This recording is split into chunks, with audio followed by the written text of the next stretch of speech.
This podcast is brought to you by Most Valuable Podcasts, leading the league in podcasting entertainment.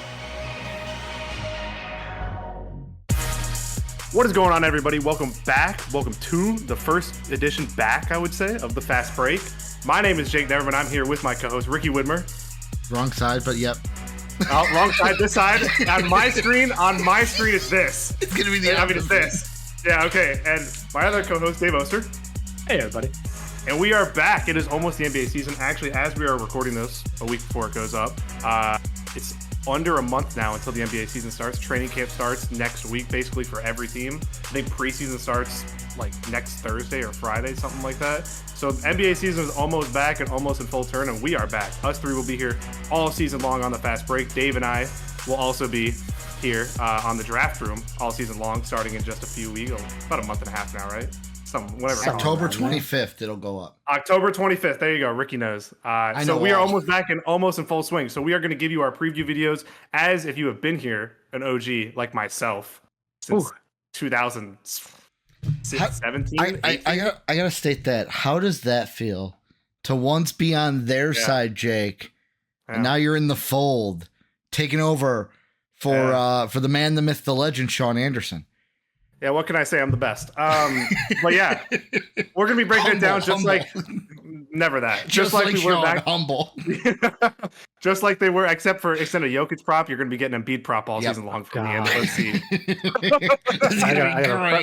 I got to prep. The We Disagree podcast is more like it. The We Disagree podcast is back in full effect. Actually, Dave and I agree quite a bit, but when we disagree, we disagree. Disagree. Before we get into the podcast, we'll give you a little roadmap of what our preseason looks like and what our season looks like. Every Tuesday, I believe it is, the Fast Break will normally be going up. But for the preseason, it'll be Tuesday and Thursday, leading up to the 22nd of next month, which is the opening game between the Celtics and Warriors? The Knicks. No, the Knicks. Celtics now the team has a center. I'm just so used to the Warriors always being on opening night. I'm pretty sure it's Lakers Warriors the second game on opening night. But so Tuesday and Thursdays for the next 3 weeks will be our positional rankings. The last one will be our team rankings based on our positional rankings. And then the 22nd, the day of the first game, our full predictions, East, West, playoffs, awards, finals, winners, all that will go up the day of the NBA start. So sit back, relax, enjoy the content. And leading up, we're going to be doing the classic old positional rankings, starting today with the point guard rankings, followed by Thursday shooting guard rankings. Next week, small forward, power forward, and center. Disclaimer. Get this out of the way so everybody understands. Before your disclaimer, Lakers T-Wolves. Lakers T-Wolves. There you go. Disclaimer before we start anything. The starting lineups are our best effort to guess what the starting lineups are going to be on opening night. All right? Opening night. So Mitchell Robinson, he's out. Kristaps Porzingis, he's out. All right, we did our best so some of the positions you're going to see the people not included in the shooting guard list. They're twos. Maybe naturally they are twos, but the way they're playing with their teams, the lineups that they're going to be starting with, they're going to be categorized as a 3 for our rankings. And so, and for some of the homers out there, that might help some of your people. All right, some of these positions are way weaker than others. All right, we'd get past the center list. When you get past like 7, you're like, oh no, there is a drop off. And before we get into the 30 to 21, we're going to plug it. The Patreon is down below in the description. We are recording this live on Patreon every single week. We'll be going live Monday nights around 7 Eastern, 6 Central. It'll be around there. Usually there will be some times where we obviously fluctuate. But you can watch these live, comment. I'm sure Ricky probably has the Patreon up. Mm-hmm. He can be responding to comments, all that if you want to watch it live. Also, straight down below is our Discord. It is free. Please join the Discord. Also, you'll be hearing us. We'll be referencing when we have a tie in these rankings. We had our Discord members doing the list as well, and their rankings ended up being the tiebreakers. Because, like in the shooting guard list, there was 5 tiebreakers. So our lists are going to be pretty tight and pretty close, and we'll be, I guess, nudging it out to see. But today we're starting with our. Oh, what? I was just going to add, if anyone's watching, it's like, how do I get on that? You can join the Discord and then get in on those rankings, so you're a part of them. Yeah, we still have 4 more to go. No, 3 more to go after these recordings. Yeah. So you can be a part of it. Also, I think it was Retro or Sean added teams on the right side that they did their own team ranking. So we'll reference them as well. We like to get everybody involved. We want this to be a collaborative effort, basically, with our Discord and our community and our comment section. So look out for that. Look out for the draft content like we talked about. I think we've rambled on enough. I think we've plugged everything. I think we had to get it all out of the way. Hey, I used to host. I know how it feels. You did. For a short amount of time, by 2021, NBA draft content was gold. All right, it was gold. It was something.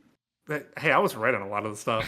And now, do we want to play who was right? And now we get into the 21 through 30, where I'm going to hear Dave. Actually, it might be in the other one. It's in the 20. My bad. It's in the 20 through 11, where Dave gets to defend a guy that I defended all draft process. But it's okay. We'll get there.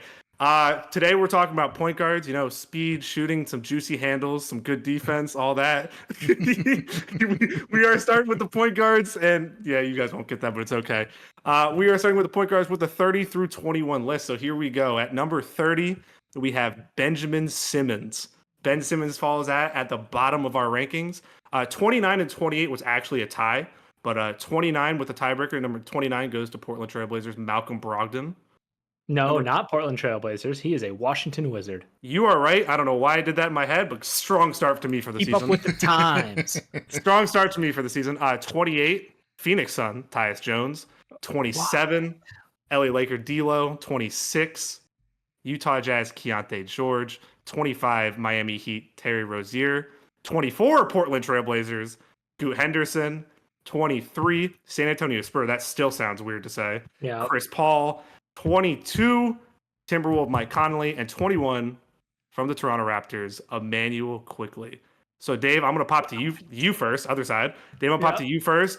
Any name that just throws out there that you're pretty surprised is this low, or if they're too high already on this list? I mean, I think we can all acknowledge that Benjamin Simmons is having the offseason workout we've always known and loved from him. He's out there draining threes, clean stroke, no question marks to his game. Clearly, the man has been rejuvenated. His back, work of art. I think we're all just expecting him to come back to what was his peak year? Like, I'm gonna be honest with you. I think his peak year was his rookie year. I think 2017, 2018, when we played the Heat in the first round, and Embiid had the Phantom of the Opera mask. Remember, he missed the first couple games, and Ben Simmons was our best player in that series. What happened in the second round? We need to talk about that. But the first round, I think that was the first 2 years. I think were the best because defensively, I think he was at his best in those years. Yeah, no, I mean, I think that's the biggest thing. This list kind of has like the general vibe of like there's some aging players in here. There's some guys who are kind of playing like crossover positions where they're, you know, kind of combo-ish. And then you have Ben Simmons, who is just broken year over year over year over year over year. And you know what? If he could make it through one season healthy, incredible. He's still super talented. It's just I don't think anyone knows if he still wants to. And if his back can take a whole year. So I understand putting him at 30th. My natural love for Ben Simmons put him a little higher personally. I really, really hate Terry Rozier. I'm sorry. That was early. I really am not a fan of Terry Rozier on the Miami Heat. I feel like that was such a weird grab. I understand the value they went for at the end of the season last year, trying to add someone else who could add that scoring. Well, they had cycled injuries. They need some outside shooting with Hero hurt. And then guess what? Terry Rozier, 0 minutes in the playoffs. Things in Miami are all kind of jumbled up right now. And I feel like if you're asking for what a point guard does, I don't qualify Terry Rozier as a point guard. I'm sorry. He's a two guard who happens to be playing the point guard. I was going to say their backcourt is filled with 2 of those guys. Yeah. That and the shooting guard rankings we'll talk about their other guard, Tyler Hero. But I think they are still lacking since Lowry left last year, that true point guard, right? I mean, I'm not saying that Lowry is the epitome of this. Yeah, they're missing that 8-3-2, 6-3-2, whatever it was. Yeah, something like that. They're missing. Yeah, they might be missing that 6-3-2. But you watch. I know there was like mixed opinions. That I'm not going to sidebar onto it, but I think Kyle Lowry is still a serviceable player. I understand why they left because Terry Rozier is clearly a better player at this moment. We talk about profiles a lot, and I think the Heat are kind of missing that stereotypical point guard profile. Yeah. Which is why I was thinking Chris Paul in the offseason might end up there, but obviously not. Ricky, any name that surprises you in this list? Anybody you think's too high, too low? So, to answer your question, first off, you're going to get a lot of voice cracks out of me because... Puberty? Not puberty. I've been working a lot. I worked 2 doubles this weekend, so I've used my voice a lot. looking at the names here, no. Like everyone that I had in 21 to 30 is in the combined. There's only one name that pops out. And it's not me that he's this high because I had him dead last, right behind Ben Simmons. Why the hell is D'Lo so high? D'Lo's trash, man. He's still practicing those threes and he can't hit them. He is always He's still practicing and he can't hit them. So like, I look at it and I go, really? 27 is still garbage. Let's be honest. But like, I was gonna say he should be garbager, more garbage. I had him probably the highest that I'm guessing at 23. Yes. Oh, you had him actually. It was 22 because the other sheet is worked out. But you have him at 22. I have him at 27. So he ended up exactly where I have him on my list. I had this long conversation with Retro about this. So shout out Retro, one of the long-term members of the Discord. Down under. Down under. Shrimp and the Bobby. I'm not a fan of D'Lo. I have been a fan of D'Lo since he walked into the league. I just was never a big fan of his game. I think. Not that I think he's a bad player. I just don't know. And you hear me talk about this a lot this season, especially when we get to the center list and we talk about a certain guy on the Houston Rockets. I think a certain profile that you have starting at your point guard limits the actual ceiling of your own team. And that's why we talked about the Miami Heat. Obviously, the Heat have a higher ceiling because they have Eric Spoelstra. They have, who in my opinion is literally the greatest coach of all time. That's firmly what I believe in terms of basketball mind, not in terms of winning, because obviously you got other guys. But D'Angelo Russell, he's kind of a guy who he goes through streaks, right? He's not an advanced creator at any measure, right? He's not an advanced creator for the entire offense unless he's plugged into the correct system. He's playing next to LeBron James, who is really the point guard on this team, technically. He's really the point guard. He plays center for them. Point forward. That's just LeBron James. D'Angelo Russell, at his best, I think, is a guy who can come off the bench or start, whatever you want. I would typically have him off the bench, but can give you a spark, all right? He's a kind of guy who can score at all three levels pretty well. He just goes through streaks where he's inefficient. That's really all it is. I don't know if I would say his basketball IQ is very high in terms of relative to the other players on this list. That's where somebody like Ben Simmons, who I obviously did have very low. Ben Simmons has an extremely high basketball IQ. So much so that it hampers him at times. Yes, he outs him like he thinks too much is really the reasoning for it. Yep. I just don't think that D'Angelo Russell offers you enough to be a starting point guard in this league anymore, especially in most, like we just talked about the Heat lacking the profile of a true point guard, right? Yeah. I don't know that, like the Celtics, we just saw win the title without a true point guard, right? That's fair, yeah. But when you have so much talent on a team, it's a little bit different, I think, right? You have Tatum, who was giving them assists, Brown, who was creating, even Drew was creating, and they had so many points in transition because of how good of shot blockers they have, especially in their backcourt, that they're able to get quick points. The Lakers are just a little bit different of case. I'm not a fan of D'Lo because I don't think he offers much outside of the scoring. Defensively, I don't think he's good. Creating, I don't think he's good. He's not an above-average rebounder, and he's going to offer you scoring. His catch and shoot numbers come and go, but at the mid-range level, he is silky. All right, I know that much. His navigation in the pick and roll, fantastic. It's just that he overthinks. Yeah. The thing with D'Lo for me, you're right. I think it's a system.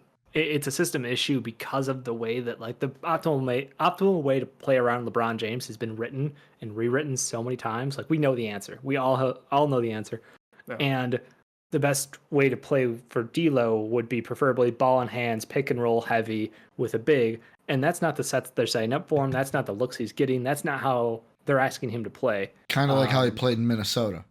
Yeah. Yeah, how he played in Minnesota. You can reference all the way back to him and Jared Allen playing for the Nets. That was kind of that like breakout year for that like rehab Nets team, basically. Who was the head coach of that team? He's been an assistant on like a bunch of teams. Atkinson. Kenny Atkinson. He's the point guard whisperer, basically because of his work with D'Lo, Spencer Dinwiddie. But the point is, you're right. I think him on the Lakers is limited. Like his expectations are limited because he's being asked to do things he's just not great at. But from a talent standpoint, he's probably better than he's showing us. Yeah. But the other thing you highlighted was he is a flow of the game kind of player. Like when he feels it, he can add, he can give you that offense, he can give you that spark. He will gamble on defense and just give up wide open looks though, because he's going for steals and easy points. I still value his just whole output though, like of what he can do for you. But at the same time, if you ask me who I want as a point guard, Chris Paul at age 39, 38, whatever he is these days, or D'Lo, I'm not. it's a harder question than it should be, you know? Yeah, I think it's interesting. I think somebody that are on the list that is he's very low, but this is not just reflect. I think the feeling I have of him as a player is Tyus Jones. I think Tyus Jones is I wanted him on the Sixers as a backup point guard for going on like 2 years now.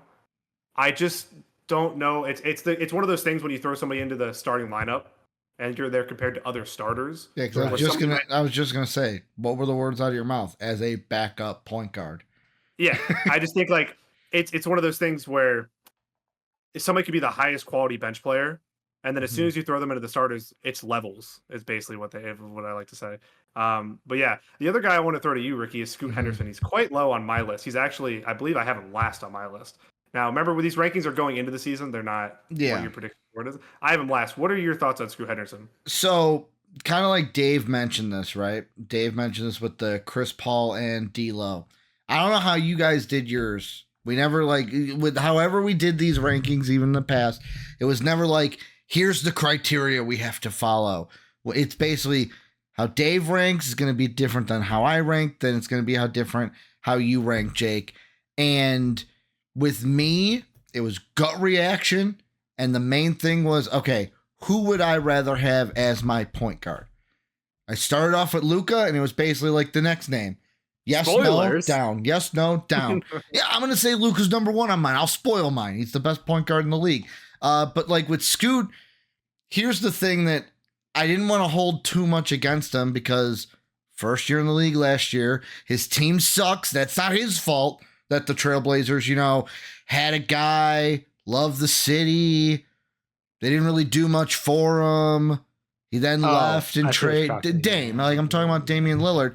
It's not their fault or my fault that they're a crappy organization right now and can't put together a winning team. They're trying to do that through the draft and with the young players. They have probably the worst head coach in the league, and that's not my fault either. Probably. They hired it. And I'm not talking about as a person. I'm talking about as a coach, worst coach in the league. He checks boxes both ways, though. But like Scoot, I didn't want to hold it against him. Second year, he's got that's the thing. Yeah. In any of these with the young players, when does potential play into with this? That's fair. Yes. No, that's a great point. And I think for me, I saw the way Scoot finished last year as the sign of hope. And I know a lot of people write off the late season games for teams who are fighting for nothing, especially because their opponents may not care. They may be rolling out garbage lineups. They may be resting guys, or they also have nothing out there. So Scoot Henderson was busting his ass out there trying to make a roster that had been basically cycling people out of its rotation as the year went on to ensure the tank was going. So it is, and it's not the first year they've done it. It's year over year now. It's what we expect out of Portland because they are trying to build so heavily through that draft process. So his teammates basically were also not helping him. It's not, you said it's not all on him. He could have a couple more assists a game if his teammates made shots at a different Wasn't clip, he injured for a good chunk of the year, He did miss though? a chunk of time with an injury, but a lot of it was him just adjusting to the pace of play and the physicality in the paint because he drove to the paint the same way he did in the G League, but he wasn't able to do the same things at the same speeds and kick out the ball and get the same looks and get to the line as much. So there's a level of you got to catch up. But he finished the year, his last month of the year was really good and really encouraging. His shooting splits were much better on the second half of the year versus the first half of the year. So I see that progression as the year went on as a sign. I have faith that all the work that we thought he was putting in. It's just the situation is he needs to grow in the role, and rookie point guard is probably one of the biggest asks you can get of anybody to put on their shoulders year one. Yeah, I was going to say, I actually still have pretty high hopes for Scoot Henderson. Me putting him low is not a reflection on how I think he's going to be in the future. I especially say, and again, you hear me say this all year, is rookies I could not give less of about percentages. Could not care less. I want to watch them play and watch them grow into the feel of the game as the season goes on. Because the first couple of months are supposed to be rough. Very rarely, we get spoiled by Luka comes into the league, Trae Young comes into the league. Those kind of upper tier, top echelon point guards, players in general, come in and they make the league look like a joke, like Wemby, right? All these kind of guys. Yep. It doesn't mean that these guys who come in and struggle are automatically just going to be bad. All right, it doesn't mean that they can't reach the all-star level that we thought they could. Because I was a big Scoot over Brandon Miller guy. Now, have I backtracked that? Absolutely. By now, I've backtracked that one all the way. But I still think that Scoot has incredible potential. The only reason I put him last is I like kind of Ricky alluded to is my faith in that organization is zero right now. So you're going to hold the organization against him. Because I think that'll affect his play. I think how an organization leads themselves is a direct reflection of how they play most of the time. All right, as a Bulls fan, Rick, you should know that. What do we do to our prospects? Sorry, Soapy. They get better when they leave.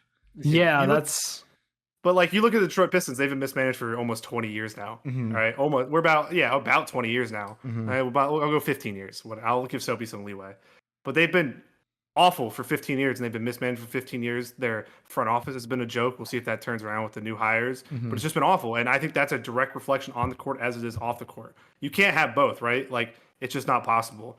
So I think he still has probably an all-star potential to him. I just don't know how many years it's going to take to get to that, if I'm honest. Hopefully, I'm more worried about his his playmaking growing than his scoring in his second year. I think the scoring will come with the playmaking. Why? Because I think if Portland has okay players. Like Jeremy Grant is still there. And if Jeremy Grant was on the LA Lakers, I'd be hearing about how he should be an all-star every year because he is that good of a player. All right, I'm big on Jeremy Grant. I wanted him to get traded, but I can't blame a guy when he came out and said that I get to make my 20-some million a year with he hasn't played in April. Pressure. He hasn't played in April in 3 seasons. Yeah, it's wild. That's just crazy. Early vacations. And they still have a logjam in the guard position too in Portland. Yeah. So opportunities for Scoot have, That's why I thought Brogdon was still there, to be honest for you for a second. I was like, I know they have so many guards still that Brogdon's name just clicked in my head. The last guy I wanted to bring up was Emmanuel Quickley. Dave, I'll throw it to you on your thoughts on Quickley. Yeah, Quickley was kind of a tale of 2 seasons last year. We saw him, convert over from his time in the Knicks with one role, and then as he moved over to the Raptors, it was a really interesting transition for both he and RJ Barrett.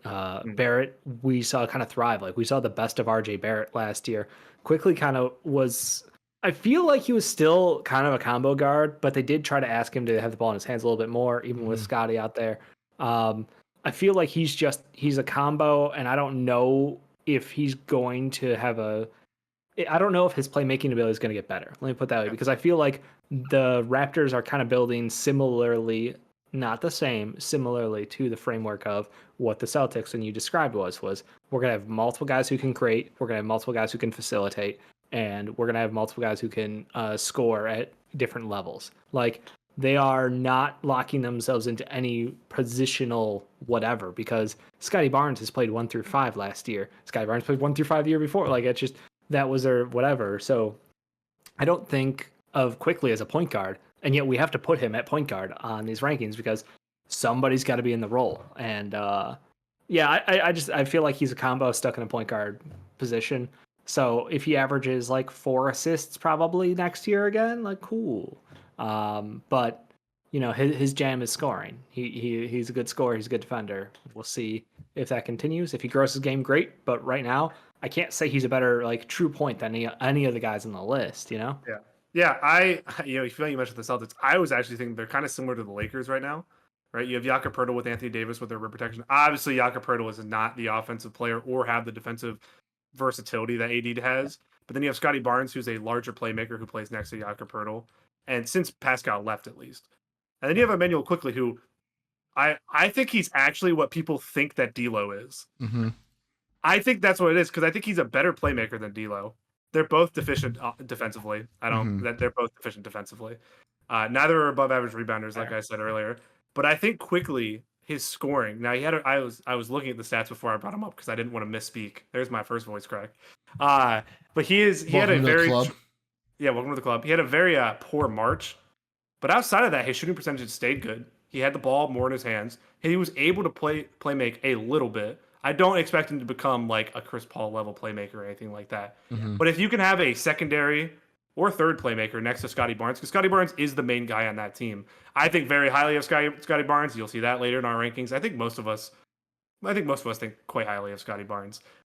It'll just be interesting to see how the Raptors, because there'll be like a borderline back end play-in team to lottery team this year, right? They're not going to be a contender for the playoffs. So they're going to get to mess around with their lineups a lot, their rotations a lot. I liked what their new coach came in and did last year. He kind of gave more freedom to the players, which I think in rebuilds is the answer, is to give. That's why I kind of see like Chauncey's kind of overdone it a little bit in Portland, like we were talking about with Scoot, where there seems to be like no system, no nothing. Like, what did you say you're doing your list off of Ricky vibes? Yep. Portland is pure vibes ball right baby. now.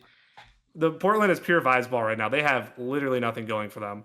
Toronto's a little bit more in case where they have their defined roles and they know what they're supposed to be doing, but they have freedom. I mean, you see that in Scotty, you see that in Quickly. You saw that in RJ, who we'll talk about later, and he had a fantastic year last year in Toronto. So I think it's just there's a balance to it, but I really do like Emmanuel Quickly. I think that I just think his overall game is fun to watch, and I think he can become.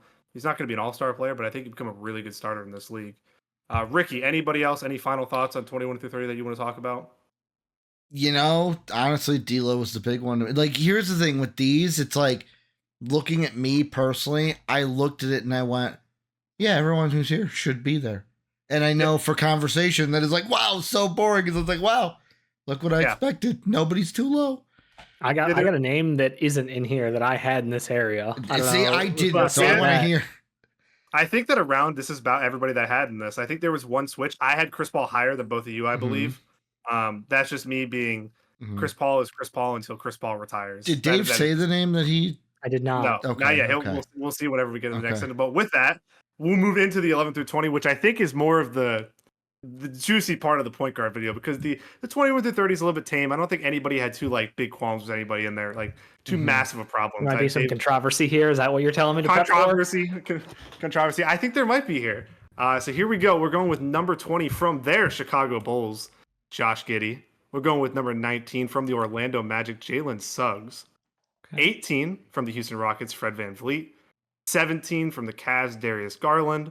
16 from the Pistons, Cade Cunningham. 15 from the Charlotte Hornets, LaMelo Ball. 14 from the New Orleans Pelicans, DeJounte Murray. 13 from the Clippers, James Harden. And then there was a tiebreaker at 11. The Discord solved it. So at number 12 from the Denver Nuggets is Jamal Murray. And at 11, who's going to miss out on the top 10 by one spot? It's the Atlanta Hawks, Trae Young. What? So we're gonna start at the top of the list, and Ricky, I'm gonna should have missed out by more. Should have missed out by more.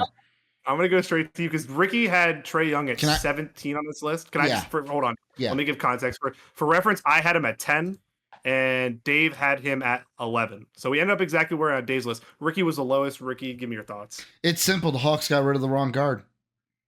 They're better with DeJounte Murray than they will ever be with Trae Young, and this is a heel turn that like no other. Because Ricky was the Trae Young defender. Yeah, I was going to say. I'm the Trae Young hater. Not hater, I argued with Ricky about Trae Young for so long. They will never win with Trae Young. They will never win with Trae Young. He's not what I thought he was going to be in the league. He's a good guard, yes, but like yet again, looking at one of the heavy things that I waited on is, who would I rather have as my guard? And I'll be completely honest, bringing DeJounte Murray into this, because it was either him or Young. He's on 14? I had him in the top 10. This is one of those guys, Dave, that you're like, oh, well, like, I didn't have him. I had him higher. Well, I had him in the top 10 because I would value him way more. And Oscar getting in the chat, patron watching in. And I would just like to say that Dave had DeJounte Murray at 16. I had him at 15. Oscar says, bro, what did I arrive to? The fast break, Oscar, brother. You joined at actually you joined at actually the exact right time, if I'm going to be honest with you. Murray over Trae. I'm going to take this one. Oscar real quick, agrees. Dave. By far, I would take Trae Young. Let me just say that. No. DeJounte Murray is a very good player, very good point guard. Honestly, though, I don't even know if I describe him as a point guard anymore. Because, again, him and CJ is going to be interesting. Because I think CJ will be more of the initiator like he has been in previous years. They've talked about Zion being in New Orleans this season. So it'll be interesting to see where they go. Didn't they have BI do it for a little bit last year, too? Like, they've messed with – Willie Green's messed with everything. Positionless basketball, baby. Yeah, positionless basketball is great. But DeJounte Murray – my biggest problem with DeJounte Murray is his defense on ball has fallen off a cliff the last 18 months to 2 years. Yeah, that man rode on reputation for a year and a half. Yeah, it is. You'll hear me talk about it later with one of my players that's recently signed with my team. But his best attribute is reading passing lanes, off-ball defense. It's not on-ball defense. We saw that in Atlanta. The Trae Young and DeJounte Murray thing did not work because DeJounte Murray was not a good enough defender to guard number one options next to Trae Young. It wasn't because the offense was bad. DeJounte Murray was hitting game winners left and right in the middle of the season. All right, that was not the problem. The problem was defensively on the ball, DeJounte Murray was not good enough. Dave, you have something to say? Those game winners, those didn't happen when Trae Young was there, did they? No, I don't think they did. Oh, weird coincidence. It would help Ricky's case, right? It would help Ricky's case, but I'm saying, wouldn't it also help just my case? Would I also help my case that Trae Young brought this team to the Eastern Conference Finals just 3 years ago? That's true. Instead of hitting game winners in the regular season. I'm not trying to hate on DeJounte Murray, all right? I still had him in my top 15. I still had him in this list. He went one spot above where I had him. All right, so I don't really have a big problem with where he is. But Ricky's saying DeJounte Murray over Trae Young. Yeah. Oscar, the Hawks fan, agrees with me. Just saying. By the way, I just thought about this. I sent the link to you guys so you guys can see the chat too.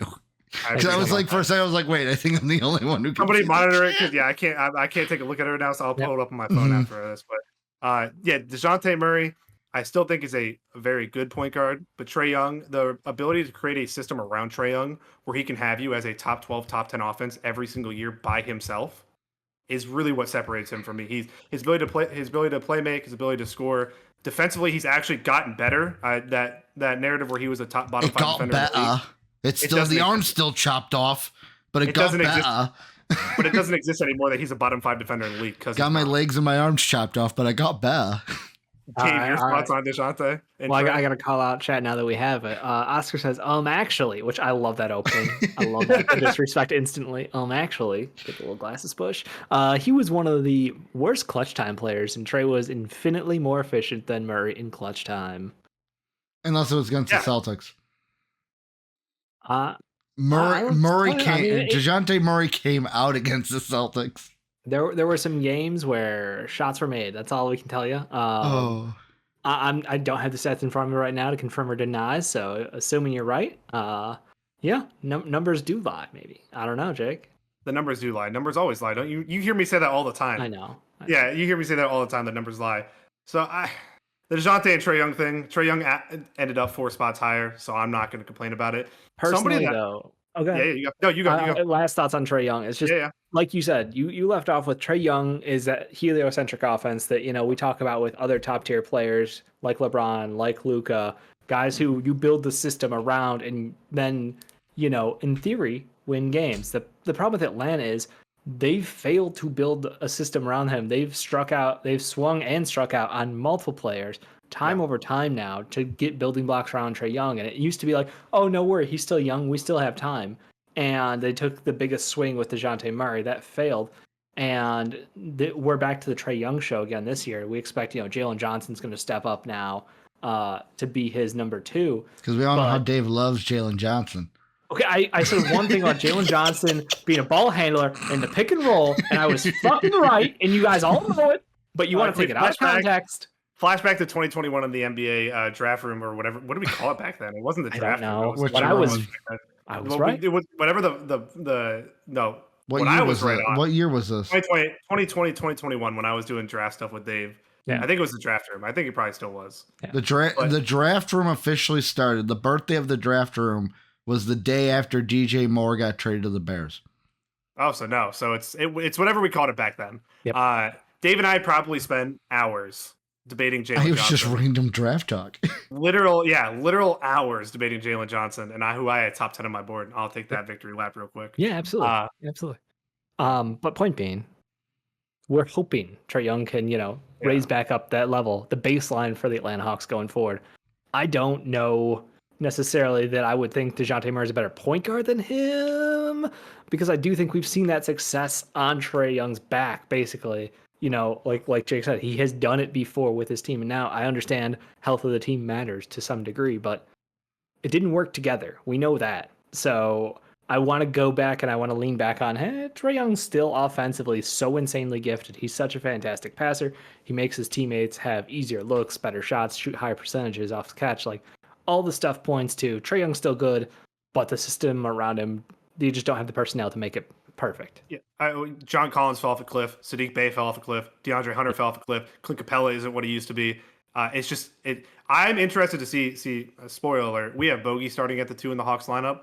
I think by the end of the year, if Dyson Daniels can become a little bit more consistent, he's more ideal to put next to Trae Young than Bogey is, simply because his defense is. And Bogey off the bench is fantastic. Exactly. So I think probably talk about clutch shooter. We want to talk clutch shooting. We got Bogey. Yeah. The Hawks hurt me back in 2021, so I don't want to talk about that. But God, run on the Kings. Yeah, dude, insane. But yeah, Trae Young is a much superior player to me. I think there's a gap after, in my list, I think it was after 11-12. I think there's a little drop. Somebody else that I wanted to talk about that ended up at 18-19 on our combined list. Fred VanVleet over Jalen Suggs. Interesting to me. They were in the same area for me, but I had Suggs higher. I think both of you had VanVleet higher. I did, yeah. I had him 2 spots above. Yeah, I am at 16. Yeah. Okay. Yeah. So, Dave, you want to give some thoughts on Fred VanVleet versus Jalen Suggs, or just Fred VanVleet in general? Yeah. Fred VanVleet got to come in, play a mentor role for the Rockets team last year, and him in coordination with a coach who, pretty good at his job, I would say, Ime Udoka, took this team back to like being a legitimate team pushing for the playoffs rather than the clown show that they had been for the 2 years prior, living in basketball terrorism, watching players get benched for no reason so we can watch Moses Brown get starts over Alperen Şengün, so we can watch guys who just absolutely don't have talent on the court because our coach doesn't know what he's doing. What's that? I was going to say Steven Silas, big fan, Dave. Yeah, huge. Yeah, some would say the biggest fan of the basketball terrorists. I can't tell you how deeply I loathe that man. So yeah, I think Fred VanVleet should get some credit for what the Rockets have done, have transformed their identity as a team. Not only he, but also Dylan Brooks on the court, and then Uncle Jeff as a bench coach, basically, who's getting way too many minutes still. Like, just them as an organization, they've been doing the right things for the young team. I think Fred VanVleet's stats have backed up pretty much. He's still a very good contributor at the point guard position, and he can still run the offense really well. His shooting numbers have never been elite. He's never been like a knockdown guy from the outside or anything, but he is a gritty guard who is out there giving 110% effort all the time. Yeah. Meanwhile, Jalen Suggs, up and coming, one of the top defenders in the league, yes. But as a point guard, he is growing. He has some baseline skills as a facilitator. But again, there's a reason they ran everything through Paolo last year. Paolo and Franz were the primary ball handlers. We saw later in the year more of Jalen Suggs gain that role as, sadly, Markelle Fultz never was able to stay healthy. And Joe Ingles at the point guard was hilarious to watch them, off the bench. Dude, that was so bad. It was more do or die, like, for Jalen Suggs. Just, you have to do this for us kind of moments. He had flashes. He had flashes of, like, excellent shooting, excellent point guard play. Like, it all came together with his defense at the same time at the end of the season. But I don't know if I saw enough there that I would say, like, hey, I've got several years of Fred VanVleet absolutely killing it. He's got that playoff run magic. He's got continued success over time. Suggs, I feel like we got flash in the pan. I'm ready to move him up if he can show me more consistency as a passer and as a facilitator. Yeah, I'd agree. Now, what I just noticed on our lists. All right, this is good. This is like the main event. This is like the big thing. Ricky, we're gonna do this. James Harden versus Jamal Murray. Dave, you had James Harden over Jamal Murray. I had James Harden over Jamal Murray. Ricky, you had Jamal Murray at 6. Yep. You tell me what your thoughts of Jamal Murray. You're much higher than Dave and I both. So if you're new to the fast break, James Harden is trash. He's never going to win a championship. He has some flashy moments, he can play some good games here and there, but like I just think like when you guys said, I heard from you, Jake, wow, you looked at my range and went, wow, you have Jamal Murray. I'm like, wait, a guy who can shoot I know that he only played like 50 some games last year, 2 years off of ACL injury, but like can shoot threes, score points, is pretty clutch in games. Yeah, I don't want that. I don't want that on my team. We're just gonna push that to the side because he's got a guy like Jokic on his team. That's all we're going to do. Still exist because the last 2 times we've seen Jamal Murray, he has been Still believe. Nope, Still believe in the arrow. The arrow is true. It is always true. It is always straight and true. The arrow doesn't bend. Trash. Would be Did you say in the descriptor. Olympics? Yeah. Yeah, that would be the last time we saw Jamal Murray. We're not talking about Olympic basketball here, Dave. It's completely different. Now let's go back to the end of the year for the Nuggets, where he no-showed the majority of playoff series. So we're gonna microcosm one bad playoff can't come back from that. You're written off forever. The season was a down year, also. Yeah. So not everyone has a down year. Down year, down moments, and down Olympics. Talent, Dave. Just because everyone has a down year, he's got the talent. Come back. We know it's there. Like just one bad year. Just like we know Ben Simmons is an all defensive just NBA like we player. know Kobe White had one great year, so he's gonna be a Hall of Famer now. Is that what we're saying? Come on. One bad year and we're gonna rag on the dude? Come on. Now, two bad years, that's a different story. It's becoming a trend. I would say now it's one bad year. Flash in the pan. I would say, that's where it's going to be, and he's coming back. If you're in the Discord, I'm a big Jamal Murray fan. Love Jamal Murray. He got his big contract. Hilarious that Retro and I were talking the night before about what the Nuggets were going to do, and then the next day they signed Jamal Murray to the giant deal. Yeah. I just had a little bit of an issue last year. So the previous year, I think people underrate the previous year, actually, because in their finals run, Jokic gets all the love, rightfully so. He was amazing. Mm-hmm. Jamal Murray was averaging something like close to 30 points a game in the Western Conference Finals on 50, 40, 90. And then he also showed up in the finals and played well. This year, in a bad postseason, he still had 2-game winners against the Lakers in the playoffs. So, but my main problem with him is his mobility on defense and his mobility in general looked, hindered last year. And throughout the entire season, he did not. And the thing, I will reference this a couple times when we're talking about Nuggets players. It rubbed me the wrong way that when they lost, they said, yeah, we were tired. I'm sorry. The Warriors went to the finals for 5 straight seasons, playing 100-plus games. LeBron James went to the finals 8 straight times. You don't get to do the you're tired after you win one title. Jake, I'm going to throw this on you, and this is me asking you this because you're experienced. You're a coach yourself. Don't you throw that on the coach a lot? Like most of that is on the coach to even get that excuse in their head. It's on the coach and the best player on the team, who's the leader. Who's Jokic? Yeah, I would say Mike Malone might be the only coach in the league who hates young players as much or close to as much as Tom Thibodeau. And that would explain their tiredness. You meant Doc Rivers, but yeah. And Tom Thibodeau. Oh man, that is a trifecta of hatred. Is that the triangle offense right there? That's tough. That's tough. Run this up. I think. But I'm gonna shift it to a little bit because I don't really want to hate on Jamal Murray too much. I think, listen, I had him right around where he finished. I think I had him like 14 or something like that.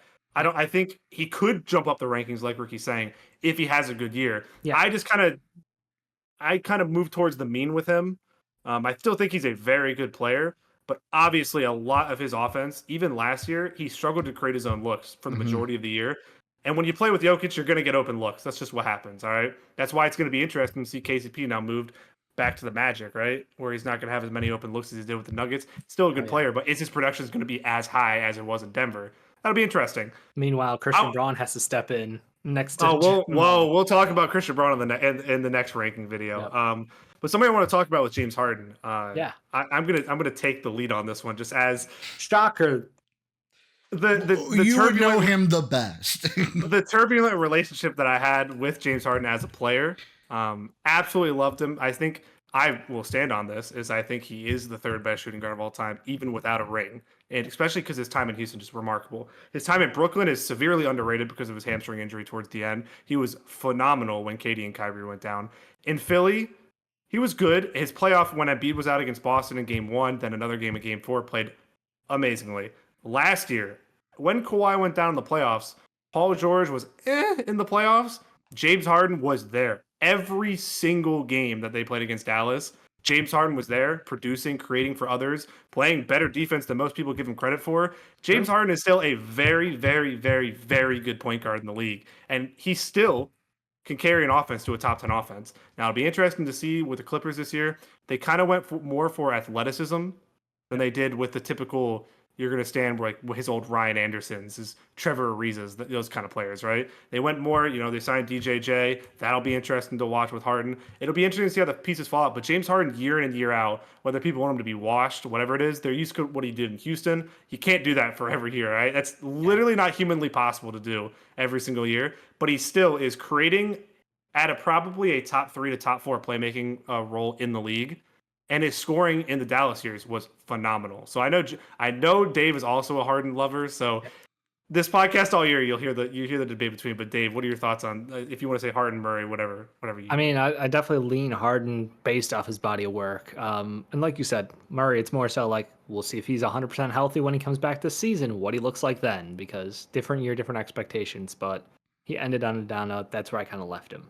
Harden though is, yeah, I mean he puts himself into a different category because he has every trick in the book. He's got rules basically that had to be created because of how badly he was abusing the existing refs in the game. I mean, the amount of flopping, the amount of fouls called. Even today, someone posted the Michael Carter-Williams clip of him climbing on his back to get a foul called on Michael Carter-Williams. Yep. It was just like, if there's a will, there's a way, and that is James Harden's like attitude towards everything. I think that the athleticism and like stability, honestly, the Clippers are trying to build around him is probably better. You got that Nico Batum connection back going for him, so I'm sure he'll find him in the corner. And for inbound passes, you got the guy. You had to bring that one up, didn't you? I did. Boom, boom, Batum. Suck it. Yeah. I think that Harden's game though has evolved with age, like you said. He's not the guy from Houston anymore. He's not the guy from the Nets even. He's doing a different thing, and I think that like just scoring wise, he's so smart, and Pace is incredibly smart. Like he does not run himself into the ground. Like Russell Westbrook has one speed, we all know it, and it's to the detriment of his team sometimes. I think James Harden does a great job of controlling the pace of play for his team and making sure to take advantage when he can, and he won't be afraid to pull up from 40 feet. And that's still a good shot for him when he has to. So it's just like incredibly smart, crafty, and does all the things. Still, I mean, I think for him, it's just like, how does he manage his own health and playing time? Because you see the James Harden hustle games, and then you see James Harden just absolutely on cruise control. Yeah, so, you see them. Yeah. When you need him, he'll be there is the hope. That's what I mean. There's a myth, right? And I know Ricky loves this myth. So I know he loves this myth that James Harden is not a playoff performer, that he can't win the playoffs. No, he just can't win a championship. But most of the time, the Harden doesn't win the playoffs. It's not his fault. There's context to everything, all right? And I just think, well, no. Do I need to pull out the cap shield because there's a lot of deflection? No, you don't. No, you don't. But I will blame, and I'm not even going to blame. I won't even blame Paul George. Again, the Clippers' failure last year was Kawhi Leonard can't stay healthy. If Kawhi Leonard is healthy, they probably beat the Mavericks, and then you never know what happens in that series. I'm going to say this as they're watching this. Wait till next week. It's going to be great. Oh yeah, wait till next week. It's going to be great. But somebody I will default on this one, whichever one of you wants to take it. Number 20 is Chicago Bulls, Josh Giddey. I know I'd be remiss if I skipped over the Chicago Bulls. So I had him lower on my list than this. I had him in the last section, so I'll let you guys. Where did I have him? Oh, no. Yeah, I had him at 21. I am at 19. Yeah, so he went higher because of other people being lower, basically. But either one of you want to give thoughts to Josh Giddey? You're the two resident Bulls fans here, so. Ricky, go ahead. I mean, I don't know what to expect from Josh Giddey, and only because, like, I know what he brings to the team, Dave, but the Thunder were such a better team that it's like, what is he walking into, and will we make him worse? That's actually a valid point. Like, as an organization goes, you are downgrading severely. But I think that the hopeful thing here for Josh Giddey is if we're actually going to trust him to be our starting point guard, if we're going to trust him to have the ball in his hands, that is where he's best. We talk about guys being used in the right systems, and he was an odd fit in OKC. Like, that was purely like, hey, we've got Shai Gilgeous-Alexander, and we're best when the ball's in his hands by a lot. So you're going to have to learn to play off ball real quick. Yeah. Or else. And guess what? He didn't. He got better at it. His catch and shoot game got better. Like, he had progress across the board. But teams still didn't see him as a threat at three-point line. They weren't going to cover. They were able to defensively just abuse that. And I think that his offensive skill set is so built around ball in hand, attacking, go downhill, create for others, swing passes. Like, it's all creativity when the ball's in his hands. And I have that fear that the Bulls are in such a murky situation when it comes to our starting rotation. We have 3 guys who need the ball in their hands, 17 Dave. guards that we have on our team. Yeah. That if given the opportunity to be a point guard, he should succeed at it, though. Like, that's the thing. When he got to start without Shea, he looked good. He was able to, average really good splits. Mm-hmm. And assuming he continues to improve his 3-point shot, which is a hell of an assumption, I shouldn't make it, but I'm gonna because I'm a Bulls fan and it's the preseason. I think that realistically, he could come into this team and put up something like 14, 5, and 6 or something like that. Like, he should have a decent stat line with contributions across the board. He will be the stat stuffer if we make some moves to dump some talent like Zach LaVine or Nikola Vucevic or anyone else on that roster who has to get moved. Like, there's the opportunity for him to have, the triple-double nights because we just don't have enough a lot of things. I'm just going to enough good players. The Bulls therapy session starts later on in the year. Let's go with that. I'm going to say that I'm going to Jake take over for one question for the Only the Bulls podcast. But I will answer it first. He should be the one with the ball in his hands. And this is why. 1, LaVine, get out of here. I don't want you anymore. So I'm not going to waste my time having you screw up our chemistry. But he said he'll play nice. Whatever. Get out of here. Kobe White, I'm sorry. To me, you're a shooting guard, not the point guard. The point guard gets the ball in his hands. Here's the main reason, though. And maybe I'm looking into this from too stat-wise and not flow-wise. But this team was pretty damn good when Lonzo was healthy. And Lonzo was only averaging about 5 assists a game for us, Dave. I know last year was a little bit off for the Gidster, but his first 2 years, he was averaging 6 assists a game. If Giddey can be anything what Lonzo was with this ball movement, then yes, we should have the ball in his hands. Who would you put the ball in your hands? I know they're different. And we will probably have them both on the court at some point, assuming which may be the better option. It may be better to have them. But if you had to pick LaVine, Kobe, Giddey, who's getting the ball in their hands the majority of the time? I don't want to have this conversation. Just an answer. That's all I'm looking for. I'm saying let's Giddey. Just say Josh Giddey. Let's just say Josh Giddey. That's just a disgusting therapy session. You guys need to find out. That's a preview. Well, that's a preview of the show that's coming back soon. I can't wait till that show overflows into the fast break, and I have to like check. Like, shut up, just relax. Let me just say on your Lonzo Giddey point, completely different players who kind of the same end product. Lonzo, much more athletic, elite defensively, fantastic 3-point shooter, both off the dribble and catch and shoot. When he was with the Bulls, he struggled early in his career.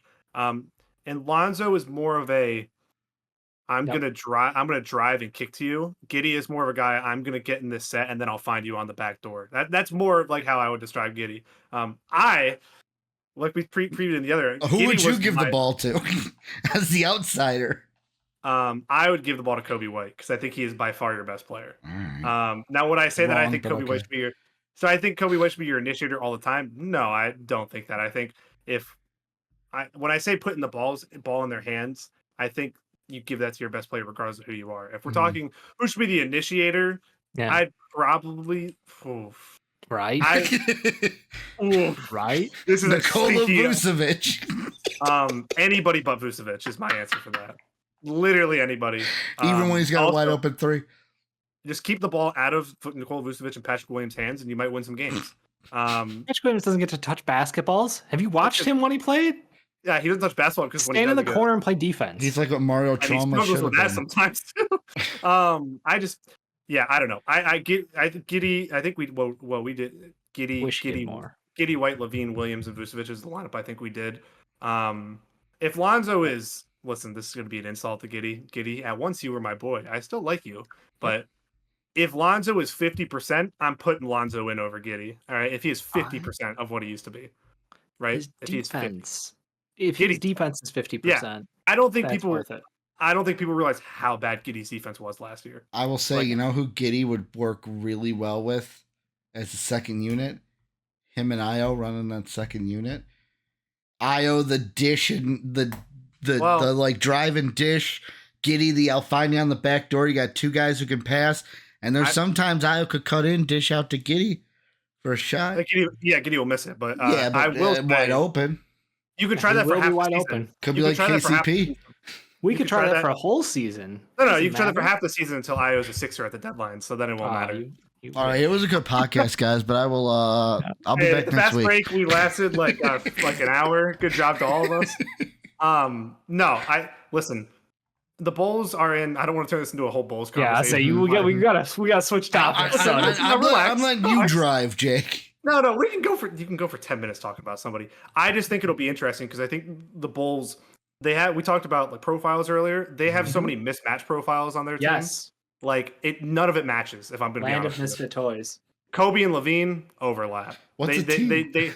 What's a team? What is team building? I don't know. Yeah. If all that your GM should do, AKME, is go to Spot Rack, look at the Sixers transactions this offseason. Oh, okay. That's how you team build.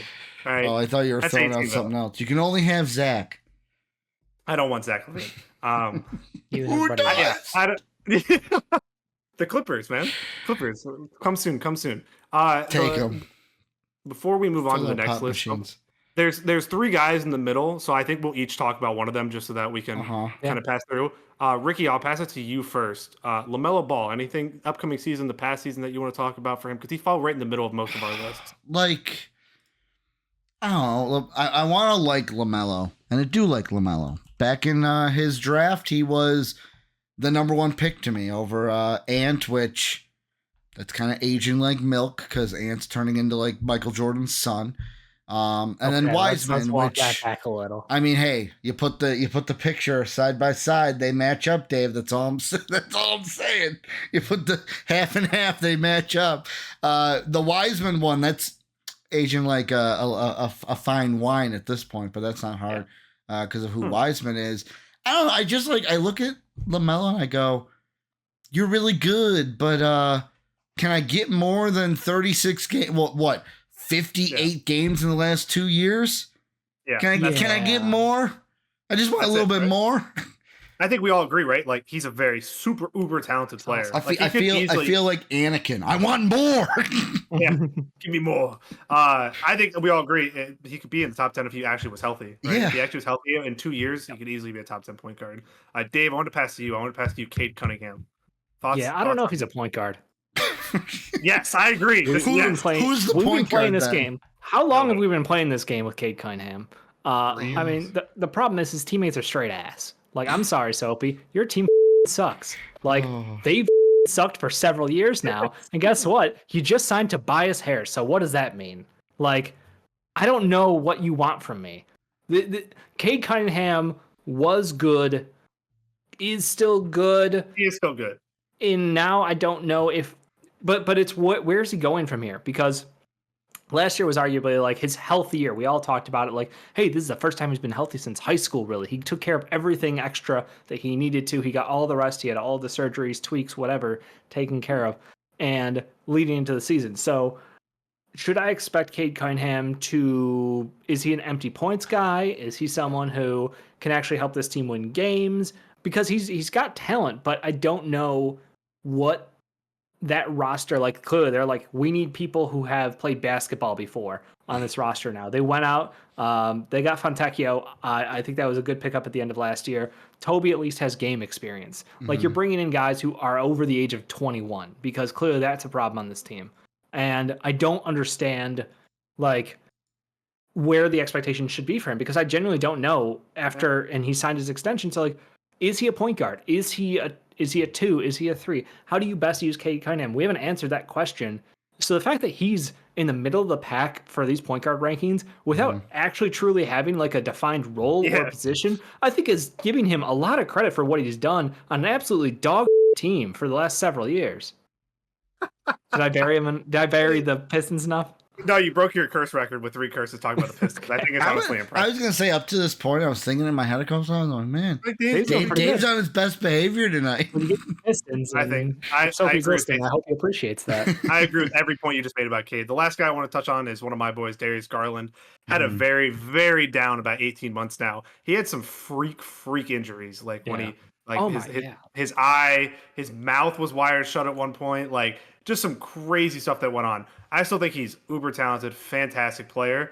It'll be interesting with Kenny Atkinson. Dave mentioned the point guard whisperer earlier. If he'll be able to rejuvenate Darius Garland a little bit, because I don't think last year was completely on Garland. You kind of saw the hints of what was going on towards the end of the season. They were starting to fall apart a little bit. Bickerstaff started blaming Jared Allen. Jared Allen didn't want to play because of his ribs. It was a whole issue. So I think it'll be interesting. I think Darius Garland is still super talented. He was apparently going to request a trade, but then nothing happened. So I guess that weird 2-guard tandem. Like, I don't know. They seemed better than DeJounte Murray and Trey, but I don't know that Mitchell and him are like same page moving forward if they found out what that flow looks like. Yeah, I don't know what the ceiling is of that team. I know Kai in our Discord again. Discord down below again. We mentioned the last video. It's free to join, talk to NBA. Kai is one of our longtime Discord members, and he is always a former Cleveland Cavaliers fan, Kai Shad, always talking about how small guards can't win together. So I don't know if I totally buy into that. I just think that the system they were used was Donovan Mitchell was so good last year and the year before. Like, he was fantastic. I'll be interested to see how Darius Garland rebounds and how he moves forward, because I still think there's a lot of talent there. He's still super young. And it'll be interesting to see. So any final thoughts on 11 through 20 before we move on? No, I'm good. Nope. Dave, you good? All right, and now we move. I called this the main event because I knew that Ricky was going to have a James Harden debate and a Jamal Murray debate. But now we get to go through the 10 through 1. So at number 10, starting our top 10, would be the Boston Celtics' Drew Holiday. At number 9, Sacramento Kings' De'Aaron Fox. At number 8, the Milwaukee Bucks' Damian Lillard. At number 7, the Memphis Grizzlies' John Morant. At 6, the Indiana Pacers' Tyrese Halliburton. At number 5, Philadelphia 76ers, Tyrese Maxey. At number 4, New York Knicks' Jalen Brunson. At number 3, Oklahoma City Thunder, Shai Gilgeous-Alexander. At number 2, Golden State Warriors, Stephen Curry. And at number 1, Dallas Mavericks, Luka Doncic. So immediately, I'm going to throw it to both of you. Both of you had Steph Curry higher than SGA. I had SGA higher than Steph Curry. Give me your thoughts. Steph Curry still Steph Curry. I don't give like I think SGA had a fantastic season. His foul merchantness is unheralded. Like he has learned, he has mastered his craft. It's incredibly annoying, and I think that his game, I don't want to say like his game is great, but his team around him is now like handcrafted to be like the shit. So my question is, this year, what? You are just rattling off right now. I apologize. I got to refund myself. You're good. I got him. Oklahoma City is so stacked positionally and from a flexibility standpoint. They have adjustments and tweaks and changes to fight every single other roster. Like, they can match up with anybody and should have the advantage. So Shai had a great year last year, and we can talk about like their season came short because they had, they needed a bigger presence near the rim. They needed additional rebounding. They had a guy out there who was basically dead weight. They pulled off the court when he didn't have the ball in his hands because guess what? We need shooting. We need guys who can defend. So like this is the it year for Shai.